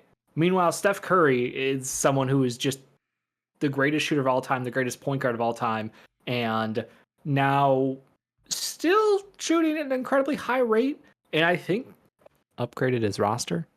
Dare I say? Not saying much. Still, I give the default to the champion. I give the default to the guy who's the GOAT, even in aging. He is still the best point guard we've ever seen. He's still one of the most creative passers. He's one of the smartest players. He has the whole game, and I don't know. I mean, we're arguing slivers here, 2 versus 3. I understand, but I'd give it to the guy who's done it. Yeah, Ricky, you had Steph Curry at 1, so give me your thoughts on having him over. You ruined my thing. I swerved him. I swerved him, Dave. I swerved you. I meant to say I swerved him, Jake. Dave was saying earlier, he gave away the spoiler. I didn't give away anything. Lucas 3. Lucas 3. SGA's 2, baby. Last year, SGA is on a progression. He's on a progression. Steph is still Steph. I agree. He's number 1. Ricky's the biggest Steph fan I've ever met in my life. That's why I was so shocked when he gave Luka the 1. I was like, wait, what? You should have known. You should have known. Like the Batman. Here's the twist. Yep. To me, based on the last year, like, it's really, like, to be honest, it's splitting hairs. It's really split. It's just straight up. I'm like, who would I rather have running my team? Yeah. And I mean, Luka's great. Luka's, you know how much we love triple doubles. Triple doubles are great, but do triple doubles win you championships? No, they do not. And I think this Thunder team could win a championship. And why? Because of SGA. That's why I had him at 2. I'm like, that's why I would choose him over Luka. Hold on. Let's not go into the Luka discussion yet. Let's stick on Steph SGA. Because I didn't give. Let me just butt in here because I'm the one who had SGA higher than Steph Curry. We start off by saying I think SGA is a top 5 player in the entire league. All right, I'm super high on him. I think he's elite defensively. You want me to give you my players there, Dave? I could see 5. I could see 5. Luka, SGA, Embiid, Giannis, and Jokic. Those are the 5. Not in order, but those are the 5. Yeah. So then SGA is at 2 for me. Luka's at 1. Steph Curry's at 3, just for reference. Like Ricky said, it's splitting hairs. That's fine. But Dave, you made a point that like his team is cultivated around him to maximize his efficiencies and it has been now. Yep. That's what Steph Curry's whole career has been. I don't knock him for that, right? Draymond Green and Klay Thompson and guys like that were perfectly fit for his play style and his system. So I don't think that's a negative to use against SGA. Sorry, I'm jumping in early, but it's not a negative. It's now he has to prove it. That's my thing for him. It's like Steph got that lineup. Steph won championships. Steph even won a championship with a jank lineup. But the point is that like SGA, this is his prove it year for me. This is what elevates you. Is you got no excuses now. OKC has done everything under the sun to make this roster the most talented, deepest, whatever you want to throw it at it. But you know, I find that interesting though because SGA is still super young. It's not a prove it year this year to me, right? He has the Thunder have probably the biggest window to win a championship of anybody in the NBA right now. So it's not a 1-year thing for me. And SGA last year in the playoffs I thought he was fantastic, especially with the concepts, the context around him and the teams and Giddey being so poor and Chet kind of got his like welcome to the NBA a little bit in the playoffs. Like he was good, but he was not the Chet that you saw in the regular season with his rim protection, with all of that, right? I just think SGA at this point is a better player than Steph Curry, and that's not really a knock on Steph Curry, right? Steph Curry, I agree with Dave. I think he's the greatest point guard of all time. I think he's the greatest shooter of all time. That's obvious. If you disagree with that, you're mad. He's the greatest shooter of all time, right? He's the second best player of this entire generation, right? Like that, all that stuff. But right now, I think SGA has overtaken him because his defense is better. His playmaking is better. His scoring overall is better. He's not a better shooter, right? He's not a better shooter. But SGA can do more on the court to impact winning than Steph Curry does right now. It's not a knock on Steph Curry. I think the top 3 are all tier 1 NBA players, right? Yeah. I think these are 3 top 7, top 8 guys that you're talking about in the league. 2 questions. And you're right about the defense. 2 questions for you. I know. Number 1, Jake. You're in a Game 7 NBA Finals must-win game.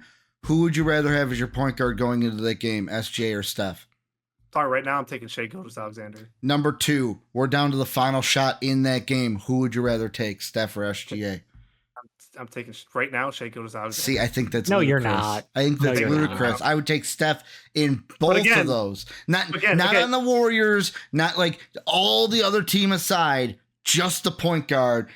And yet again, this is like my rankings, like how I did it of like, if I'm constructing a team, who do I want to be my point guard? Steph. I would say though, even if say I flip my answer to both of those of Steph, right? It doesn't mean that he should. Again, splitting hairs too. Yeah, agreed. But if you're asking me for the entire season, who would I rather have this upcoming season? I'm taking SGA because SGA is what is the word I'm looking for? He's such a diverse player that you can play in so many different systems that can play off ball. He can play on ball. Steph, obviously one of the greatest off ball players in history of NBA. Yep. But he's 6'3", and in a league like today, you have to maximize your entire roster around him, which is what they are doing now. And Dave said they upgraded their roster. They kind of had some. If Andrew Wiggins has been awful on the roster, we'll talk about him in the small forward. He was awful last year. Obviously, he's dealing with some off the court stuff. Hopefully, everything goes well there, or everything gets better. I just think SGA at this point is a better player. No. I don't think it's a massive thing to say. I just think he's a better player. I think I got some emotional attachments to Steph Curry. I admit Yeah. that should be a tiebreaker considering their offensive games are both elite of elites. Yes. I'll admit that. I have no shame in admitting that. I took emotional out of it. I took emotional. And when he hits those shots, it's just like it's so hard. It's so hard to not just love that, man. The Olympics, man. I have recency bias bad. I got some bad recency bias because this is my thing, right? Like Steph Curry, and I have praised him for the first 5 minutes that I talked about them, right? Yeah. Like we're ranking Steph Curry behind Luka and SGA. That is no terms of disrespect, right? Hey, if you go back and you look at my tweets from like 2015, I was saying that Steph was better than LeBron at times. Mm-hmm. All right, I remember Steph was absolutely insane. He still is insane. He still is an incredible player, one of the best in the league at what 35, 30, whatever he is, 36, something like that. He's old, and he's still 35. No, 36. He's 36. Yeah. He's still an incredible player. But when you look at Shai Gilgeous-Alexander, the switchability on defense that he has, he can guard a 1 through 3 on defense, right? He can score at all 3 levels at a crazy efficient level, right? Yeah. It's not a knock on Steph Curry, and I think, like I said to you, Ricky, just because somebody can hit the last shot of a game, like that means that DeJounte. I'm not talking about shot of any game. I'm talking about like when the ultimate game. Yeah, but I put the ball in Steph Curry's hands. And this is where it makes it interesting, right? Because I don't think that's an accurate way to rank people, right? Because if we're gonna say that until LeBron retires, I'm gonna take LeBron over everybody because he's LeBron James. That's fine. Right? But I'm saying but I'm saying like Steph could be averaging 8 points a game right now, and you would still say with the last shot of a game, you would take Steph Curry. Yeah, because he's the greatest shooter ever to play. Agreed. He's the greatest point guard that I've ever seen play the game, even at 36. I agree. That's my whole thing, right? Is that, and I'll back this up. All right, we'll include the third wheel of this. Luka might be the number 1 guy in the league right now that I'm taking to make a last shot. All right, he is as cold-blooded as they come. Him and Kyrie carried that team to the finals, right? They had Derek Lively was good in the playoffs. PJ Washington was good in the playoffs. They had good performances for other people, but Luka and Kyrie were the cogs that kept this whole thing going, right? I just think I know Dave will probably. You had Luka 1, correct? I did. All right. If you want to talk about like all we can bring Luka in. So if you want to talk about the comparisons to all 3. Yeah, I mean, I just maybe Ricky's got some carryover hatred for James Harden, and that's hurting the Luka case because they do. You're talking about the triple doubles things. Yeah. Don't forget about Westbrook too. Don't forget about Westbrook too. Hey Ricky, we share that one. Fist bump. Yeah, I don't need that from you guys. I don't need that at all. You know, wait, Ricky, you know how many wet boys did he get for a triple double?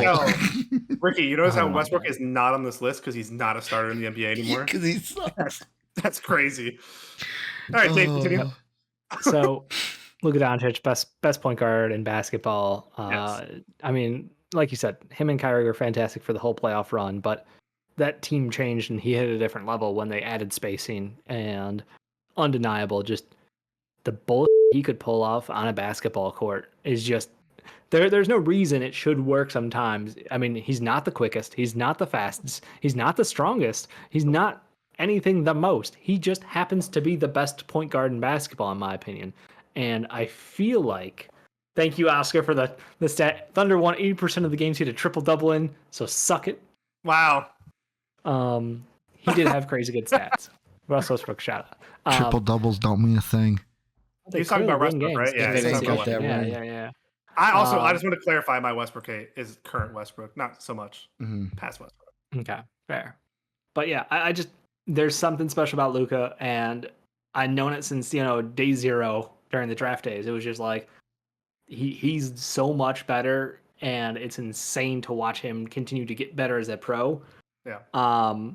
I feel like the positional advantage because of size. You mentioned it, going 6'3" to 6'6" for Steph to Shai is one thing.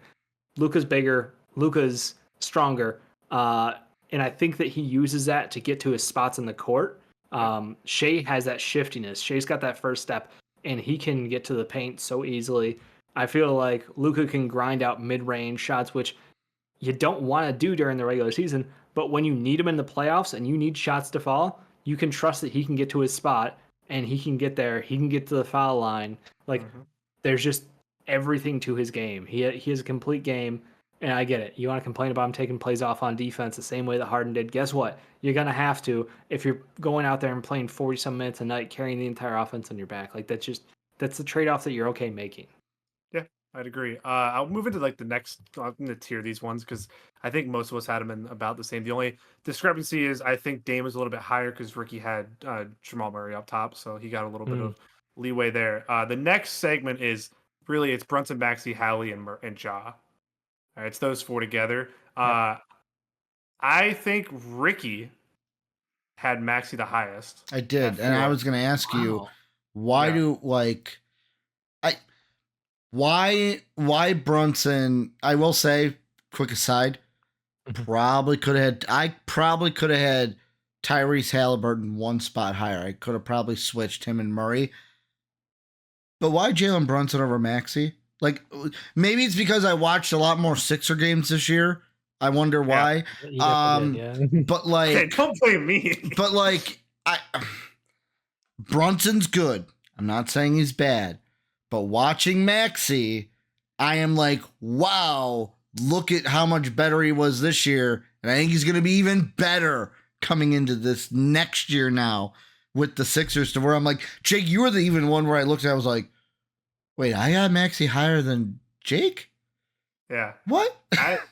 So for reference, I had Brunson at 4, Maxey at 5. All right. Not putting too much of a discrepancy, but I watched Jalen Brunson in the playoffs, especially against the Sixers last year. First of all, I'll speak on I'll stay on Brunson first. I think Brunson is just he's exceeded my expectations so severely coming to the Knicks. Like I thought he could take a jump. He was very good in Dallas, obviously in his last year, especially in that playoff run. Yep. But when I watched him against the Sixers, his ability to navigate in space and dictate the pace of play that he goes at is amazing. He's up there with CP3 and James Harden and those kind of guys who, when they take a screen. Now, it'll be interesting because Hartenstein created a lot of his looks last year, especially in the playoffs with his screens, right? Hartenstein's one of the best screen setters in the entire league. So losing him, Mitch Rob's going to be out till December, January. I guess Julius Randle's going to be the one setting him screens, right? But Brunson's ability to create space in tight spaces is superb and elite. His passing game, I think, is probably a little bit underrated because I don't think people talk about it very much. And defensively, we talk about dogs. He is a dog. He is a dog. All right. He fights. He's undersized. I'd be shocked if he's taller than 6'1". I don't know what they list him at, but I'd be shocked if he's 6 foot 6'1". Yeah. That's the highest I think he is. But his ability he's listed at 6'2" somehow. Yeah, no way is he 6'2". No. He's an elite shooter. He fights on defense, especially through screens. He was very good at getting around and kind of sticking to his offense player in the playoffs. And I just think in last year, right, the Knicks, it was kind of a war of attrition at the end. Even himself, he was hurt, right? And he fought through injuries and he played and they beat the Sixers. There were some that man lived on the foul line against the Sixers. Well, there were some circumstances in that series that I don't need to get spiteful and salty on here, so it won't matter. Okay. But I think Jalen Brunson, I think he deserves his respect. I think he's top 4. Do I think Maxey could jump him this year? Absolutely, Maxey could. If Maxey plays to the top of his ability, that I think he could this year. But like we talked about switching to Maxey, actually, I won't switch yet. Dave, you want to chime in on Brunson? Yeah, no, I think that playoff elevation was incredible from him against the Sixers, him against Indiana. That team just had no bodies left. Like that was, like you said, like they were rolling out Josh Hart at the 5 because like it was their best option, because it was just like, we don't have anyone else. I will put the 6'6" guy out there who hustles his ass off for rebounds because that's the only body who we can put out there. They didn't, I bet Thibodeau is kicking himself for trading Taj Gibson. Dig up Taj, put him back on the roster. They need a center. Dig up Taj. I feel like he signed somewhere, but he did. I don't remember where. Yeah, I got you. But it's just that team. You're right. It's going to change a lot this year. They added McHale. They lost Hartenstein, so it's just the toss up of like, we'll see what this offense becomes for him. But I think this is like a respect posting for me as far as rankings, because the way he carried that Knicks team when Randall went down, And I was like, oh, well, there goes their second ball handler. There goes the guy that they use as like a secondary point of attacking from the mid post. And instead, we're watching Jalen Brunson just like team on my back. Like he is the definition of that. And they grind it out every game in the most New York Knicksy way with Tom Thibodeau. And just, I don't know. I'm players who embody their city that way. And I know he was traded there. So it's not like you got the draft love either, but it's just like, no, that guy is legit like New York Knicks royalty. He signed there.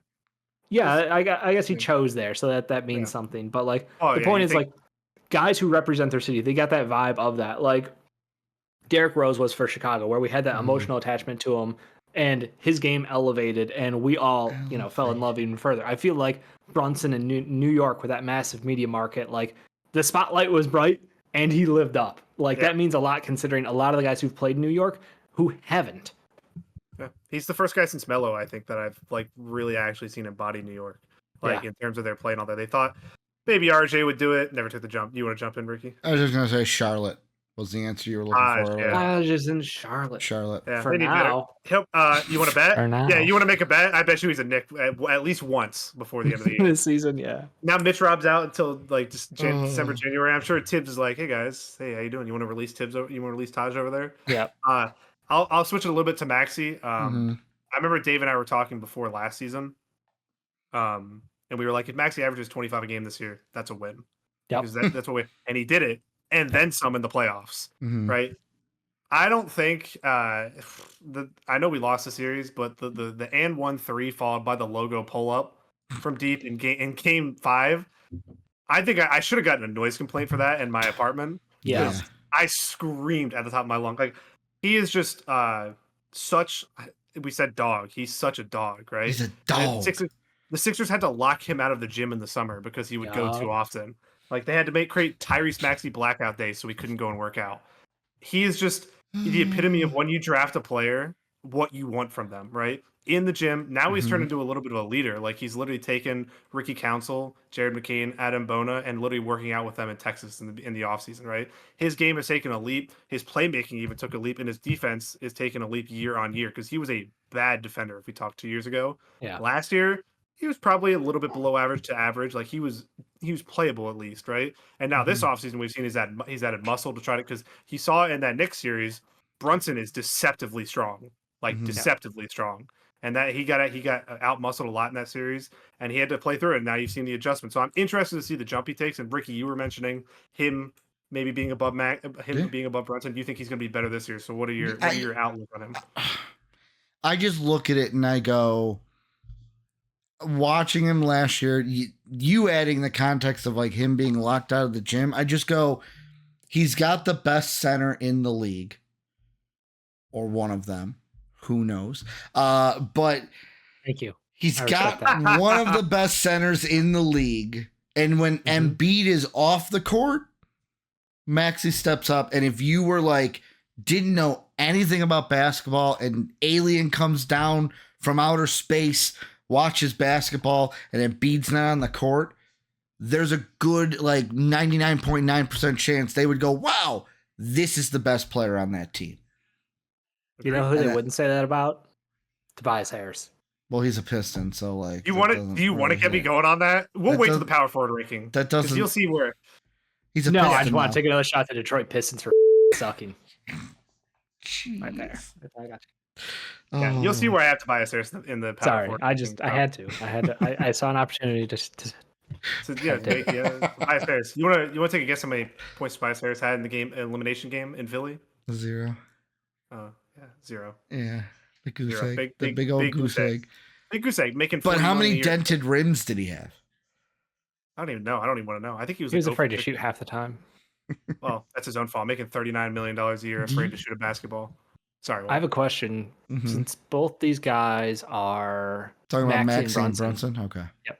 Since both these guys got big additions on the wing this year for their team, how do you expect that to change their role on the team? Because Paul George kind of a big deal.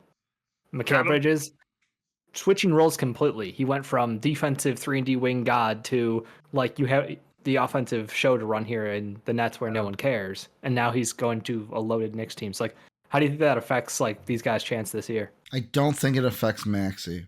But Jake, I don't know if you agree with me. So I'll start on Brunson first. I think Brunson will be about the same role. I'll be interested to see at least their on-ball screen usage, because if you're going to run Randall and Hart out there, I actually think it might be more beneficiary to have Hart be the screen setter instead of Julius Randle, because I think I worry about Julius Randle when you ask him to move too much on offense. All right, when he is asked to cover space, it is not a good outcome. So I would think a lot of like Josh Hart sets a screen. I could even see Mikal Bridges setting screens for Jalen Brunson, and then having Randall on the weak side, at the block or whatever. I don't think Brunson's changes that much. I just think he has more options now. So that'll create a little bit more space for him in the mid range. We'll see. Randall is the X factor in that entire thing, and we'll talk more on Randall whenever we get to his rankings. But I just will be interested to see how the system adjusts with him, and even with Mitrob, because Mitrob is not a great screen setter. Right, he's not like the Hartenstein loss is interesting. I don't think Jalen Brunson and the Knicks are going to fall off a cliff like I've seen some people say, but I think it'll just be interesting to see how Tibbs adjusts it, because a lot of it, to be honest with you, the Knicks play a lot of freelance offense, we'll call it. Like, they have sets and they have plays that they run, but they don't run a lot of like, you do this, then you do this, then you do this, then you do this. It's a lot of, let's get Brunson in space. Let's get somebody rolling towards the basket, and let's see what we can create out of that. That was the majority of the Knicks series. Yeah. To your point on Maxey, I don't think it changes much, because last year Nick Nurse said, "F it, we're gonna run our sets regardless of who we have, and then once we get the personnel to plug in, it'll make sense." Right? The only difference, because you said it won't change much, Ricky. I think the only difference will be it'll be interesting to see how Nick Nurse staggers the lineup, because is Maxey going to see as more minutes with Embiid? Because we saw at last year, beginning of second quarter, beginning of fourth quarter, it'd be Maxey by himself. Now will it be Maxey and Paul George, or would it be Maxey and Embiid? And then I think there's still going to be spots in the rotation where both Paul George and Embiid are getting rest, and it's just Maxey out there with the young guys, though. I think I would tend to agree. I think that's probably the best outcome, especially with Drummond, because Maxey and Drummond have a little bit of a connection, right? I remember back, I think it was when we played the Nets. There's just this one play where Maxey drives in, two guys go to Maxey because, you can't just let him get a layup. He just tosses it up, Drummond dunk. Yeah, that was the growth I saw in Maxey last year, is the decision-making improved. He's just such an interesting player, because it's really like, I only see it with him and Ja, is they are so quick off the dribble that if you blitz them, they're quick enough to see the blitz and split you before you get set. So it's just an interesting. The Sixers, again, you'll see in our predictions, I don't think they're really going to win a title this year, but it'll be interesting to see how many different actions they can run now, because Embiid, you're kind of hoping to decrease his usage a little bit, just a teeny bit, and a lot of his isolation use, because you have so many guys now. I think and retaining Kelly Oubre will be huge for Maxey and his assists, because Kelly Oubre, weak side corner cuts is always a huge thing. Yeah. Watch this, Dave. After night one, this guy's going to be like, the Sixers are the champions. They're going to win it all. We lose night one every year, so I don't know. We lose. Max, you just got to watch out for Drummond coming up behind, trying to swat his own layups. Boom! He's bringing the boom, is what you're saying? The last two guys on you don't have the schedule memorized? You don't know who you play week one? Or we play the Bucks. We play the Bucks. Okay. I said we never win game one. Trust me, I was there 2 years ago when we played the Bucks game one. We never win game one, he says. Next two guys, Ricky, I'll throw it to you actually. Halliburton and John Morant. We'll touch on those two, whichever one you want to talk about first. Your thoughts. So, John Morant, and the reason why I'm going to say this is I have John Morant lower than possibly anyone could imagine, because I had him at 9.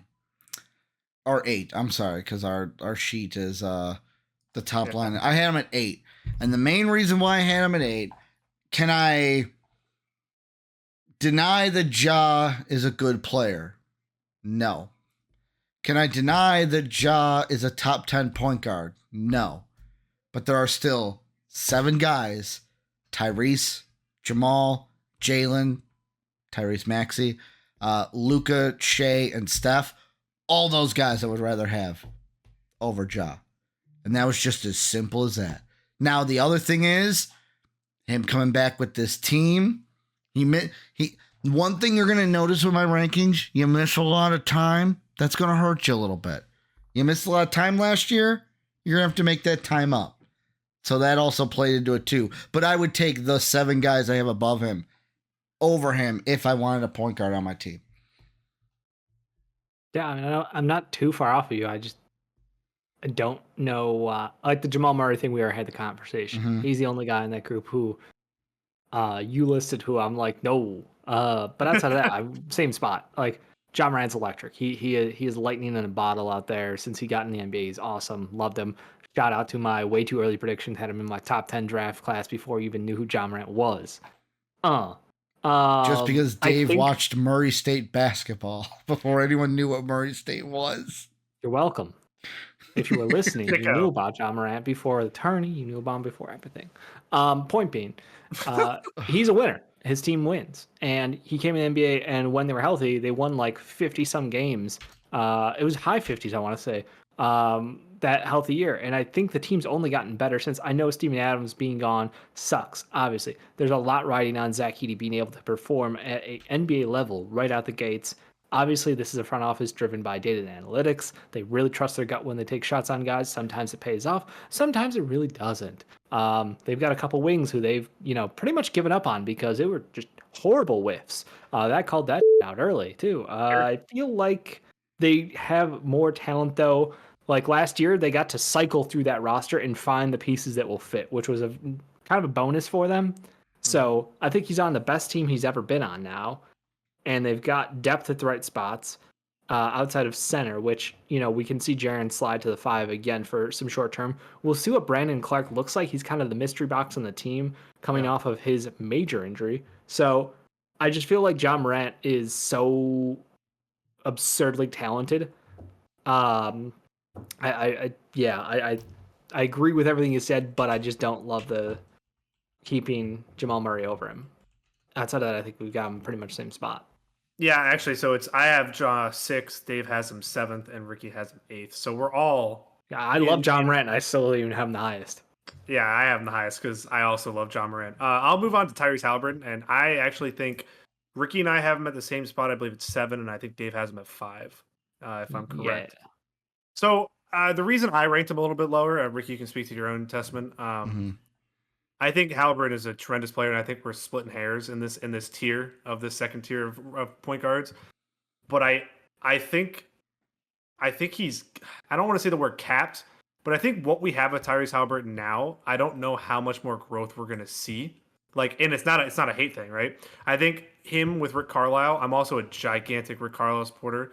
I think he's a fantastic coach. I said it when Dallas let him go. I don't understand it. Obviously, there was some, I think, behind the scenes stuff that went on that was the reason that he got fired. I just think Tyrese Halliburton, you kind of made this point with SGA, to be honest with you.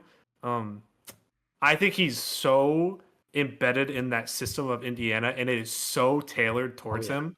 Like it I said this earlier for SGA whenever you were talking about it. It maximizes his positives to the ceiling, and it nullifies his negatives, right? Because his defensive movement is questionable at times, but his basketball IQ, his ability to run in transition, his ability to find people out of the pick and roll, his ability to shoot step backs, even though his shot is so funky, but it goes. It should not work, and yet it does. No, but it does, right? But I think it's kind of similar to back in Trae Young whenever the Hawks did it. I did not want to live in the moment of him making the Eastern Conference Finals, which I think they made because of the war of attrition that they were playing against in the New York Knicks, which is not a slight on them. If you make the Eastern Conference Finals, you make the Eastern Conference Finals. As a Sixers fan, I know nothing about that, all right? So I understand that it's a big achievement. I just question, in his pure player ability, if you're asking me on any team, would I rather have Ja, Maxey, or Brunson, I'm going to take those 3 over Halliburton, because I feel like Halliburton, as special of a player he is, you have to tailor towards him, while the other guys you could plug in and they could play just about anywhere. Again, splitting hairs is the key phrase here, but I feel like I default to the 3-point shot being the tiebreaker for me between like a Ja and a Maxey and a Tyrese Halliburton. Would Maxey be number 1 then? He's the best shooter out of all of them. I think Hallie is. I still think Hallie is. I think that's just me. I think that Tyrese Maxey gets a lot of looks because Joel Embiid exists. I don't think that's the case for Tyrese Halliburton. He doesn't have any focal point on the offense that demands any attention from the defense. Like they added Pascal Siakam, I was and gonna guess say, what? yeah. I'll have to look at the splits. I'll have to Yeah. look at the splits from the trade date, but I genuinely don't think like if it went up, great, because that shows that yes, the defense had to pay attention to someone else. But the level of offensive production that Tyrese Haliburton was able to achieve on the Pacers last year was insane. I mean, they were averaging just clown show numbers. It just nothing about that offense could get stopped because you just always had guys having opportunities to take 3-point shots. They went all in on we're going to hit the most efficient shot in basketball. We're always going to get the guys looks. Like you said, they built the roster out. They've got a bunch of shooters now. It is just so modern NBA that yes, they did lose in the playoffs in a not so great way, unfortunately. But they got there through their offense. They are true to who they are. They will win through just outscoring the opponent, running them into the ground kind of stuff. So I love that. And I think that's why, like Tyrese, he's one of the best passers, one of the best shooters, one of the best facilitators. And like you said, like it's just always effortless with him on offense. And you're right, defensively, there's a lot of room to improve, but at least he has size. That's the differentiator between him and Trae Young with me. Like, I see Tyrese Haliburton, he has size, he has a wingspan, he can get into passing lanes. He doesn't get the same thing. Yeah, he needs to add muscle. There's no doubt. He gets back down. We saw that happen. But when it comes down to it, I value the 3-point shot and his ability to create for everybody else. That just, like, he could literally just average like 14, 15 assists a game, and that would be normal. But Indy is playing through their depth of guards right now. And like, oh, we got other guys. Ryan Nembhard. Ryan? Which Nembhard? Hang Andrew. on. Andrew, thank you. Andrew Nembhard, phenomenal year. Like, I don't think anyone had that kind of an expectation on him coming into the year. So it's just, they got performance from guards at a crazy level, and that allowed them to spread out the assist numbers a little more. But like that offense just generates looks after looks after looks, and I think that that's a lot to do with him. Ricky, any thoughts?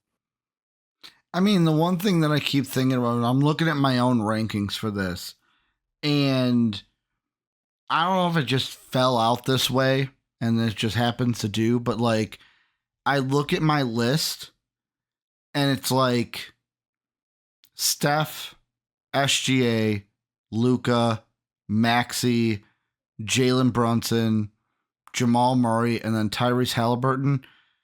What do all of them have in common? And Jake, this is not a dig at you, except for maybe Maxey. I would have to look up to see if Maxey has this. What do they all have in common? Do you guys know? They've all at least been in a deep playoff run. And what I mean deep is conference finals. And it's not a dig at you. I just was looking and I was like, okay, Maxey might be the only one out of this because of how long it's been. But it's funny how my top 7, most of them have that playoff experience and have played well in the playoffs. Go ahead. Jalen Brunson doesn't, and the Knicks conference finals drought is actually longer than the Sixers. All right, then 2. Then 2. That wasn't targeted at you. It's targeted at Knicks fans. The 3 that I looked up was because obviously Haliburton played very well. Brunson did it with the Mavericks. Oh no, you're Brunson right. did it with the Mavericks. So I Brunson take that. did. But I'm targeting that at the Knicks fans. Yeah. But like Haliburton, he got swept in the Eastern Conference Finals, but every one of those was like a dog fight to try to win against the best team that we ever saw play the game last year. Ja Morant had only been, I just had it up here. The furthest he ever got was the conference finals, but you can also argue that he ran into one of the best dynasties that we've ever seen in the game as they lost to the Warriors in 6 games the one year that happened. But it's like, it's funny that the top of this, what's the one thing that they all have is these players, when they get to the playoffs, what do? They excel. And it's pretty hard to be like, well, the Mavs made the finals. Yeah, Kyrie helped, but oh man, Luka, like, oh no, he didn't do it. Like it was all Kyrie. No, without both of them, they don't make it that far. Without Tyrese, the Pacers don't make it that far. You can say that for almost every player, I would say in the top set. So like Steph, SGA, Luka, Maxey, Brunson, Murray, and Haliburton. Yeah, I think that's all. I think that's fair. Even Maxey, who hasn't been there, he's elevated his game in the playoffs. Mm-hmm. Obviously, see that the last 2 years. We have 3 more guys to talk about. So like we did last section, we'll just divvy them off. Ricky, I'll go to Dave first since we just heard from Ricky. Dave, I'll give you the choice between Dame or De'Aaron Fox, whichever one you want to talk about. Did Dame fall off? Is he coming back? Because I feel like we all just kind of are wiping away the idea that like Dame could just be on the downcline, to steal the phrase from the past. I feel bad asking the question. I know this man went through, all the off-court stuff with the divorce, moving cities, the trade, everything in the offseason did not go as planned. And during the regular season, he did not look like Dame did. And like you had the moments of Dame time. He had a game winner. Ooh, great. His shooting splits weren't good. As a player, he couldn't. Like defense just was not there. I mean, the Bucks took a step back because Damian Lillard was on their team, kind of moment. And I hate to be the guy to ask the question because it sounds like I'm just coming at him. And like we're talking about one of the greatest, point guards. He was always the next up point guard because he was behind perennial all NBA, perennial everything, Steph Curry. It was always just like, oh well, it's Steph and then Dame, and it's James Harden and then Dame, and it's someone else and then Dame. And I feel like Dame's time is passing by, and I think if we get a healthy year out of him and Giannis, he'll still be pretty good. My expectation's still pretty good. I don't think he's completely garbage and gonna like fall out of the league or go to a bench role. He's not quite there yet. But you have to admit that like the question's there now to see if he can come back and look like his old self, or if this is what we should expect out of him. Yeah, I think it's a big year for him, Doc, and the Bucks just in general. Brooke Lopez is kind of that same thing again. Yeah, Ricky, De'Aaron Fox.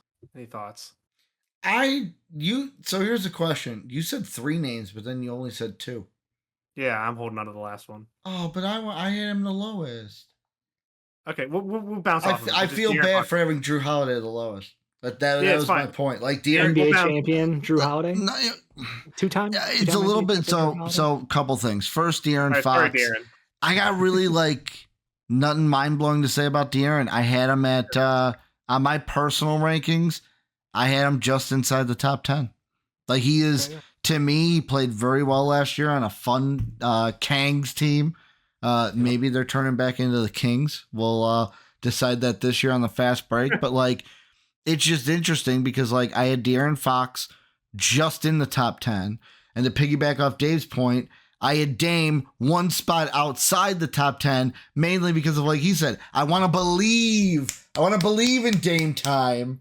No, I know. But was last year just like there was so much going on in his life that basketball took a back seat, but it's like it's hard to perform when you got all this other shit going on.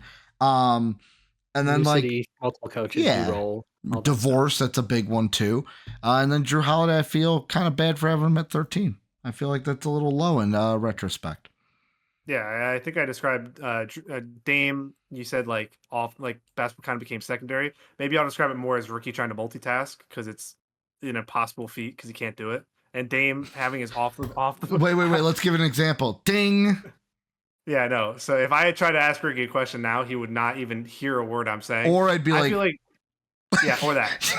Dame with all his off the court stuff. I understand why he had it down here. I get it. It's an adjustment for the first time in his entire career. He had to move, and it was basically across the country because Portland is way up there, right? Yep. So I don't know. I guess we'll see. We know with Doc, he's going to prioritize Dame and Giannis, and they're going to get shots, and the whole system is going to be around them. Yep. So we're going to see exactly how he is. De'Aaron Fox, again, I don't have much to say. I think he's a quality player. Kings, fun team. They're going to play no defense this year, but their offense is going to be insanely hard to stop.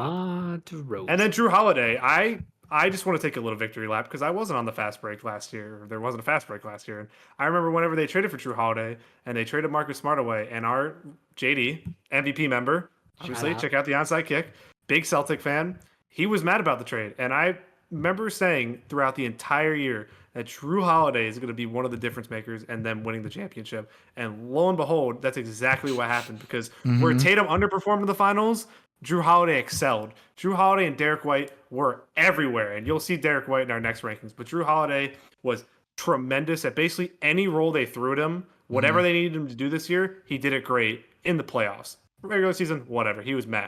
But the regular postseason, but that's what Drew Holiday does, though. Yeah. Like, he stepped up. He stepped up and elevated. We talked about elevating his game, right? That's what all these guys have done. The only guy we probably haven't seen do it in the playoffs, well, we probably did see him do it. His team just didn't win. Was De'Aaron Fox, right? Yeah. Like when the Kings have been in the playoffs, meh.